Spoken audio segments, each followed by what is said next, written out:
Hi friends, welcome to KGR logics. 2 power of 4 దీని యొక్క answer వచ్చేసి 256 అని చాలామంది ఓవర్ కాన్ఫిడెన్స్తో ఆన్సర్ చెప్తున్నారు. సో ఇలా ఓవర్ కాన్ఫిడెన్స్తో ఆన్సర్ చేస్తే ఖచ్చితంగా అది రాంగ్ అవుతుంది.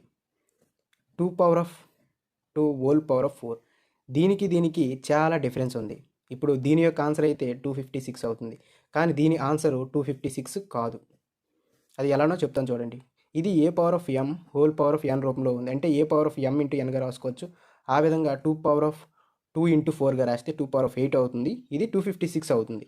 సో ఇక్కడ బ్రాకెట్ అనేది లేదు, కాబట్టి ఈ ఫార్ములా అనేది సాటిస్ఫై అవ్వదు దీనికి. సో దీన్ని ఏ విధంగా చేయాలంటే ఫస్ట్ 2 పవర్ ఆఫ్ 4 వాల్యూని క్యాలిక్యులేట్ చేయాలి. 2 పవర్ ఆఫ్ 4 వాల్యూ ఎంత అవుతుంది? 16 అవుతుంది. సో 2 పవర్ ఆఫ్ 16 వాల్యూ ఎంత ఇప్పుడు? 65536. ఇది రైట్ ఆన్సర్ అవుతుంది. ఎగ్జామినర్ కొంచెం తెలివిగా ఆలోచించి క్వశ్చన్స్ అనేవి ఇస్తూ ఉంటాడు. మనం తెలివిగా ఆలోచించి ఆన్సర్స్ పెట్టాలి. ఓవర్ కాన్ఫిడెన్స్తో ఆన్సర్ పెడితే ఖచ్చితంగా రాంగ్ అవుతుంది ఆన్సర్. ఇది ఎస్ఎస్సి ఎంటీఎస్ ప్రీవియస్ ఇయర్లో అడిగిన క్వశ్చన్ అనమాట.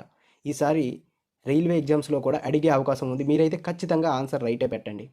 సో ఇంకా మన ఛానల్ని మీరు ఫాలో అవ్వకపోతే వెంటనే ఫాలో అవ్వండి.